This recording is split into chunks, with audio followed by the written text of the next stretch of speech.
মানে পরীক্ষা বাদ দিয়ে খেলুক, এটা আমরা চাই না।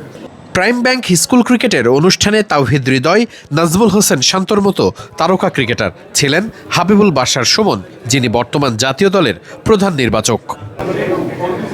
স্কলারশিপ প্রাপ্ত ক্রিকেটারদের সামনে নিয়ে নিজের আবেগের কথা তুলে ধরেন হৃদয়। একটু ইমোশনাল হয়ে পড়ি, কারণ একদম এট দ্য বিগিনিং আমার জীবনের শুরুটাই হয়েছে স্কুল ক্রিকেট দিয়ে। আমি বগুড়া পুলিশ লাইন থেকে পড়াশোনা করেছি। নিজের স্কুল সম্পর্কে বলতে গেলে সবাই বোধহয় আবেগী হয়ে পড়ে, হৃদয়ও তার ব্যতিক্রম নন। বলতে গেলে বাংলাদেশের ক্রিকেটারদের পাইপলাইন বাঁচিয়ে রেখেছে স্কুল ক্রিকেটই। তাই স্কুল ক্রিকেটের এই টুর্নামেন্ট প্রতি বছরই নতুন নতুন তারকার খোঁজ দিয়ে থাকে, তাই তাদের জন্য প্রাইম ব্যাংকের বাড়তি প্রচেষ্টা। একটু উৎসাহ দেওয়া, কিছুটা আর্থিক প্রণোদনা, বাট এই বছর আমরা যে প্ল্যানটা করেছি, এই প্লেয়ার পুলটাকে আমরা সারা বছর একটা গ্রুমিং এর মধ্যে রাখা, ওনাদের ইকুইপমেন্ট সাপোর্ট, ওনাদের যদি আদার কোনো ফ্যাসিলিটি সাপোর্ট লাগে সেটা কি করবো আমরা। একটা কাইন্ড অফ আমরা স্টার্ট আপ বিজনেসে যেরকম ইনকিউবেশন বলি, ওনাদেরকে বাইরে থেকে একটু এই ধরনের সাপোর্টগুলো আমরা দেওয়ার চেষ্টা করবো এই বছর। So let's see how things goes by. না, আমার ক্লাস 6 থেকে আমার খেলা শুরু হয়েছিল এবং আমি ইন্টারভিউ খেলার আগেও স্কুল ক্রিকেট থেকে আমি শুরু করেছিলাম। 4 বছরে নিজের স্কুলকে 3 বার চ্যাম্পিয়ন করার সেই গল্পই বলছিলেন তাওহিদ হৃদয়।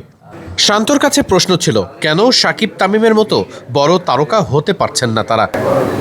না, অনেক ইম্পর্টেন্ট। আমার মনে হয় যে দেখেন, আমরা যখন এজ লেভেল খেলছি, আপনি যেটা বললেন যে আমরা সাকিব ভাইকে দেখছি, তামিম ভাইকে দেখছি, মুশফিক ভাইকে দেখছি, তো এখন যদি ওইভাবে আমি কম্পেয়ার করি, অবশ্যই ওই জায়গাটাতে আমরা একটু স্ট্রাগল করতেছি, বাট স্লোলি আমার মনে হয় যে এই গ্যাপটা পূরণ হবে।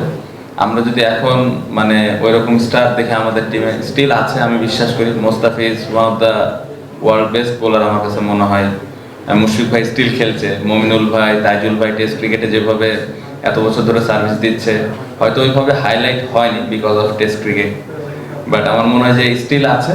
বাট হ্যাঁ, এটাও সত্য যে গ্যাপ অবশ্যই হয়েছে, আগে যে অবস্থানটা ছিল তার থেকে গ্যাপ হয়েছে।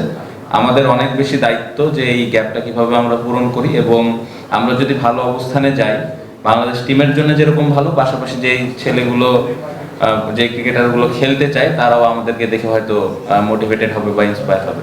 স্কুলের কোনো ছেলে এক্সাম থাকলে যেন তার এক্সামটা মিস না করে। আমাদের এবার এক্সামটা একটু এগিয়ে আনা হয়েছিল, আপনি জানেন, যার জন্য এক্সামের জন্য আমাদের একটু ওয়েট করতে হয়েছে। তো আমরা আসলে চাই না যে কোনো বাচ্চা পড়াশোনা শেষ স্কুল মানে পরীক্ষা বাদ দিয়ে খেলুক, এটা আমরা চাই না। তো সেটার জন্য একটু আমাদের ওই জায়গাটা অ্যাকোমোডেট করতে হয়েছে, যার জন্য আসলে একটু দেরিতে শুরু হয়েছে। But he is absolutely right. গতবারে দেখেছি আমরা স্কুলটা পরে শুরু হওয়ার জন্য শেষের দিকে বৃষ্টির সিজন এখন শুরু হয়ে যায়, এটা খুব ওয়াইজ না। এই বছর যখন আমি আসার আগে আসলে প্ল্যানটা হয়ে গেছে। তো নেক্সট টাইম যারা আসবেন আমার তার কাছে থাকবে যে স্কুল ক্রিকেটটা যেন আমরা আগে শুরু করতে পারি। সো এই বৃষ্টি এই সিজনটা আসলে খুব একটা আইডিয়াল না, আর 1 মাস আগে কিংবা 2 মাস আগে শুরু করতে পারলে আসলে ভালো হয়। বাট যেটা বললাম, ওইটা আমাদের অ্যাডজাস্ট করতে হবে আন্ডার 14 আর 16 টুর্নামেন্টের সাথে। অনেক লম্বা সময় ধরেই বাংলাদেশের ক্রিকেটে সবথেকে সচল আর ফ্রুটফুল টুর্নামেন্ট এই বয়সভিত্তিক ক্রিকেট কিংবা স্কুল ক্রিকেট, যেখান থেকে প্রতি বছর অনেক ক্রিকেটারই উঠে আসে। ঘরোয়া ক্রিকেটের ভঙ্গুর দশার পরেও বাংলাদেশ ক্রিকেটের উঠে আসার একমাত্র পথ এই স্কুল ক্রিকেট। সেই স্কুল ক্রিকেটের টুর্নামেন্টের উদ্বোধনটাও হয়েছে বেশ ভালোই। দেশব্যাপী আগামীকাল শুরু হচ্ছে সেই লড়াই।